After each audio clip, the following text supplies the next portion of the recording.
আসসালামু আলাইকুম। আমি ডাক্তার রুমান আহমেদ, সহকারী অধ্যাপক হিসেবে কর্মরত আছি এনাম মেডিকেল কলেজের শিশু কিডনি রোগ বিভাগে। আজকে আমি বলতে এসেছি 9 বছরের ছোট মেয়ে তাইয়েবার কথা, যার অসুখের শুরু হয়েছিল 3 মাস আগে রক্ত স্বল্পতার মাধ্যমে। এই রক্ত স্বল্পতার জন্য সে বিভিন্ন হাসপাতালে ভর্তি হয়, চিকিৎসা নেয়, শরীরে রক্ত পড়ে, কিন্তু তার অবস্থার উন্নতি হয় না। ধীরে ধীরে এর সাথে যোগ হয় দুর্বলতা, মাথা ব্যথা, খিঁচুনি। আমাদের বিভাগে আসার পরে আমরা ওর রোগটি নির্ণয় করি বা ডায়াগনোসিস করি।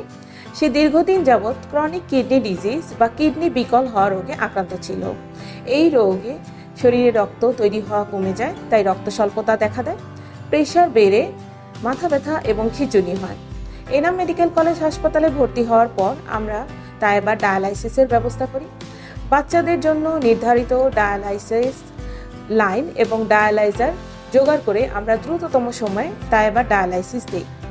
আমরা ডাক্তার, নার্স, টেকনিশিয়ান সবাই সতর্কতার সাথে তাইয়েবার চিকিৎসা করে যাচ্ছি। এই চিকিৎসার ফলে তাইয়েবার শারীরিক অবস্থার উন্নতি হয়েছে। তাই আপনারা সতর্ক হন, সচেতন থাকুন। সব রক্ত স্বল্পতা পুষ্টির অভাবে হয় না।